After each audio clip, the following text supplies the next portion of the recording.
Hey everybody, thanks for checking out my latest video. In this one, I'm sort of going to be doing a deep dive, sort of a brainstorming out loud uh, session about something I've been fiddling with as far as measuring NFL players' performance using advanced metrics and statistics. Uh, there may be things along the lines that I'm talking about here that you may have access to or know about that I don't, and feel free to pass those along. I've had an interest in these kind of areas with sports way back, going back to the Bill James days with baseball, and I feel like there's a lot of niches in football, basketball, and European football, aka soccer, that are not being capitalized with this yet, so to speak. A lot of teams now have analytic departments. Who knows how much they use the data, but also for the sort of fantasy football and gambling side of things, because this is where I was actually poking into this for was DraftKings Rainmakers, which I've been pretty heavily involved in lately. And one reason I've had so much time on my hands to do this and to record videos is that I was getting paid a monthly retainer to create a crypto trading investment newsletter product and educational products with that for a investment newsletter company. And after a year, with the crypto market crash, they said, well, we don't think there's interest for this product. We're going to cancel the project. And so basically they stopped paying me to do that. And so I am looking for any opportunities um, along the lines of this type of thing would be great, but something to work from home or media, type of thing. If you think of anything, let me know, or collaborations, things like that. Just thought I'd mention that. So I came up with something. I'm calling it efficiency and usage rating, EUR. Couldn't really come up with that. That's what I've come up with in the name so far. And I'll say caveat emptor, information may be incorrect, um, etc. Take it with a grain of salt. And again, I'm sort of brainstorming this out loud. So I have access to one site that has advanced stats for the NFL. And I don't have any other subscriptions to other premium sites and whatnot or to proprietary data.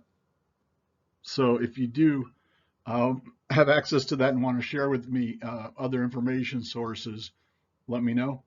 The one I am using, uh, didn't update their data from.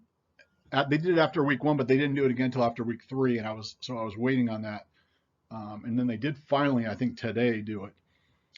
So they have a metric called catchability, which goes together as catchability, and it's 100% based on receiving stats.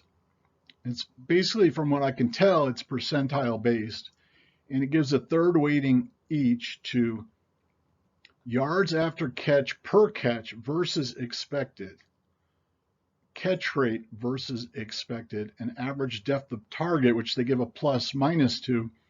They don't explain that one. They don't explain any of them actually, but generally when they do these expected things in sports, as far as I know, they're sort of based on like a formula or an algorithm, usually based on past history, and then probabilities come into it and things like that. Um, and like I said, sports teams all have their own analytic departments. I know now doing this type of thing, but there's still lots and lots of room for it in those 3 sports I mentioned. Baseball, it's pretty much taken over the sport and to some degree ruined the sport after being the beyond a black sheep back in the 90s and even into the 2000s. But I really think, European soccer, NFL football. I mean, I know Mike McCarthy took a year off to learn analytics, but I feel like there's still a lot of stuff there. But, what I was looking at also is just sort of to figure out who the best players are and whether there are applications to that for DFS.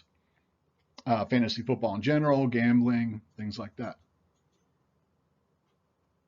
So in their rankings currently, using that catchability,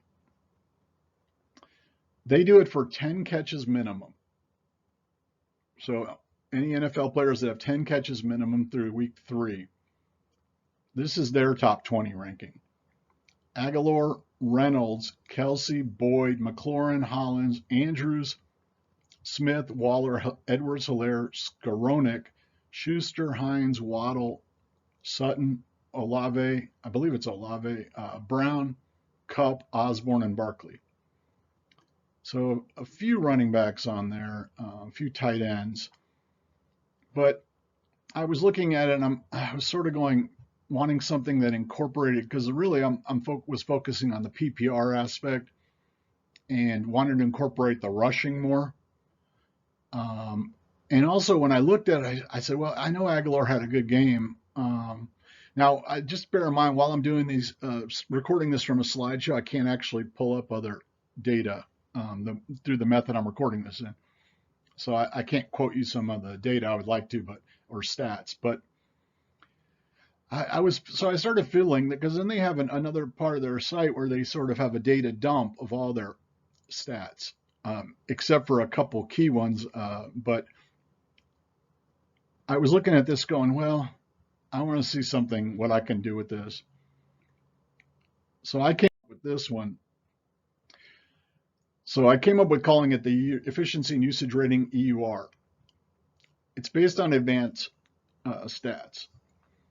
I would hope it might be similar, or what I could envision is maybe being like the NBA's PER and the WAR and MLB, wins above replacement, and I believe that's what, player efficiency rating. And again, this is from one data source, and depending on their information and how their expectation formula is and things like that, and hopefully they regularly update it and I still have access to it. But and this is still a work in progress, but what I used was 10 categories, 70% of which are receiving, 30% of which are rushing. They didn't have as much rushing data on there in general. I weighted the categories equally currently, although I'm fiddling with that. And I sort of did normalized point rankings for them. And they're pretty much all based on expected versus actual. So that's when you get into advanced statistics and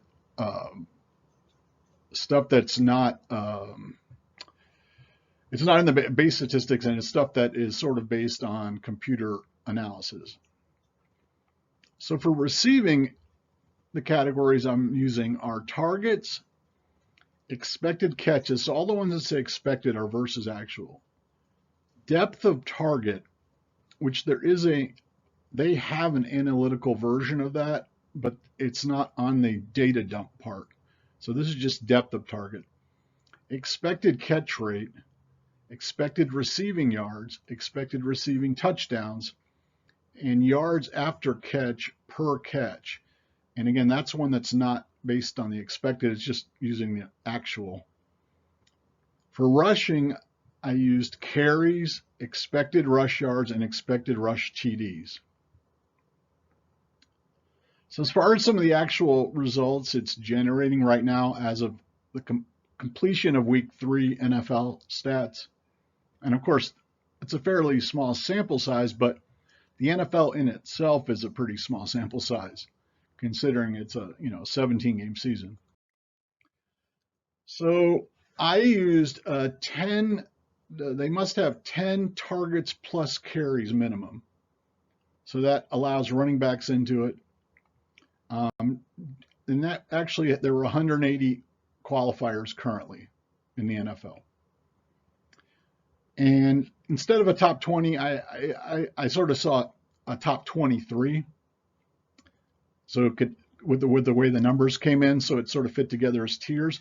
And what I immediately liked about what I had come up with was that Kupp and Diggs were at the top of it, because Kupp has been, an incredible player and appears dominant when you watch him play and numbers wise. So the fact that those came up at the top of my formula, so to speak, was encouraging, and then just eyeballing it. So they were tier 1, and actually tier 1A is Duvernay on Baltimore, and he hasn't played a lot, but he's been extremely efficient when he has. The next tier is Waddle, Edwards-Helaire, Hill, Chubb, Barkley, and St. Brown. And then the third tier is quite a few, which is Aguilar again, Bateman, Robinson, Dortch, Herbert, Swift, Thomas, Kirk, Carter, Boyd, Goddard, Hollins, Jones, and Andrews. So what I'd like is a lot more running backs popping up higher. Now, tight ends in general don't seem to be popping that high on the calculations I'm using, so I may have to look at some kind of tweak for that. But note that Goddard is the top tight end above Andrews. Chubb is above Barkley. Dortch, who's been great for DFS, is on there. Duvernay's been good, but he doesn't get enough playing time. So this is the kind of thing where you would think like teams might be able to use something like this and say, maybe we should try to incorporate him a little more and see if the production continues as the usage increases. Carter on Chargers was one that sort of surprised me to see on there. Now, Herbert just came in as a replacement. Also note, though, that there are 3 Baltimore on here, for example. So that has to do with how efficient Lamar has been as a quarterback. So it's sort of like how much of that is incorporated into this, so to speak.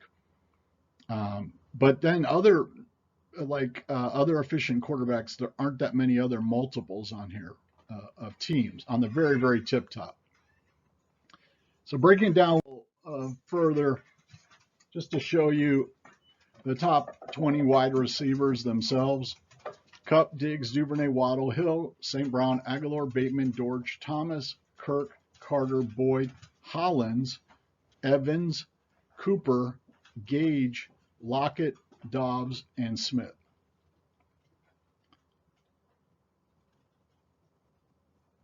All right, then onto the tight ends here. I just picked 10 of them, the top 10. And again, meeting this threshold: Goddard, Andrews, Kelsey, Njoku, Conklin, Waller, Knox, Fant, Tonyan, and Brown. So Goddard above Andrews and Kelsey. Njoku on there now. That's the type of thing where, like, should Cleveland look at using him more? Is he going to have more good games? Conklin, Waller, Fant, surprising to me, and Pharaoh Brown on Houston, who I had paid zero attention to. What he's been doing this year. For running backs, I looked at the top 15. So again here, Helaire, which Kansas City's been talking about wanting to use other running backs, but if he's been extremely strong from the receiving plus running perspective, sort of efficiency-wise.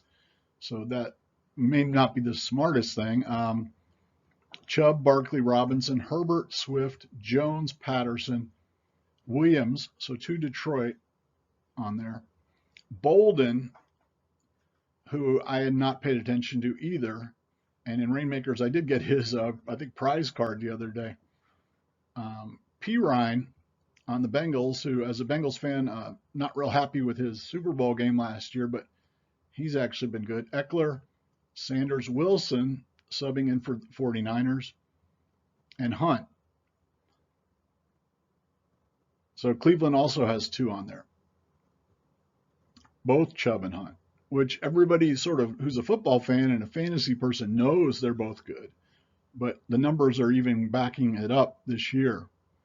And this is remember, this is a 70% sort of weighted to receiving as well as running.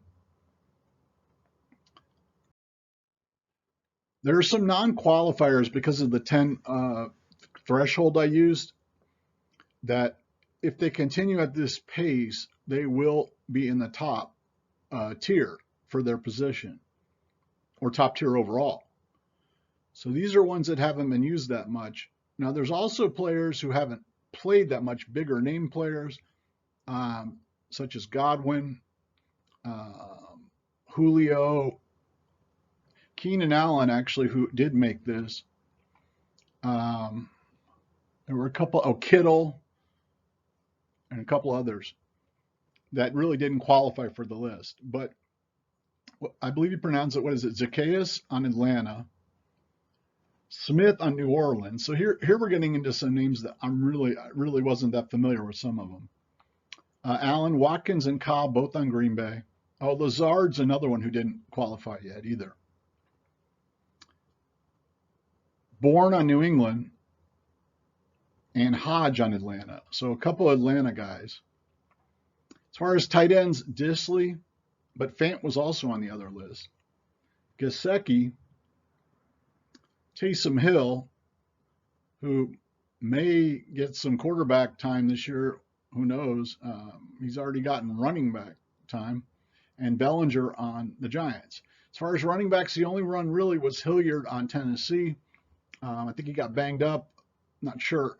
You know, that's the type of thing where they may want to consider using him more, or maybe they are going to use him, keep using him, maybe in conjunction with Henry. Sort of like maybe like consider them deep sleeper guys.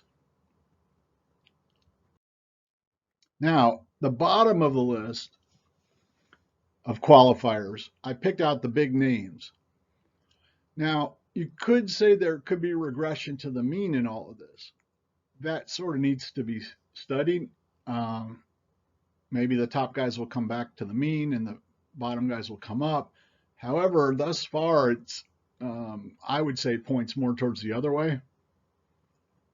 But just for interest's sake, these are the guys that actually came out the bottom, and I was a little surprised.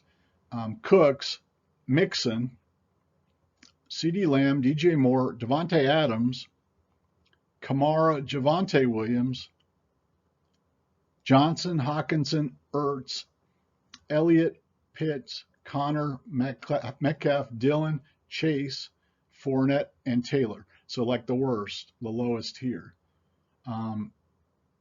So a lot of big names on there that aren't putting up good relative numbers based on expectation, various statistics with a weighting towards sort of receiving and PPR type of things thus far this season.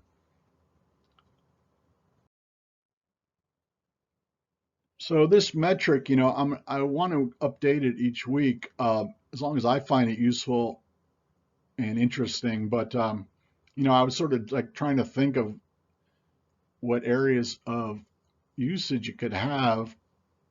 You know, of course, it needs to be tweaked. And again, I mentioned regression to the mean. You have to look at things like play calling and game state, the effects those have in quarterback quality on things like this. Obviously, I'm primarily interested in fantasy football, DFS, DraftKings Rainmakers, gambling, applications, the type of things. Looking for sleepers, looking for undervalued players, looking for overvalued players. Now, teams in various sports can use this type of thing to determine personnel usage, play calling. There's so many ways, and I feel like they're still just scratching the surface in terms of like European soccer, NBA basketball, and the NFL.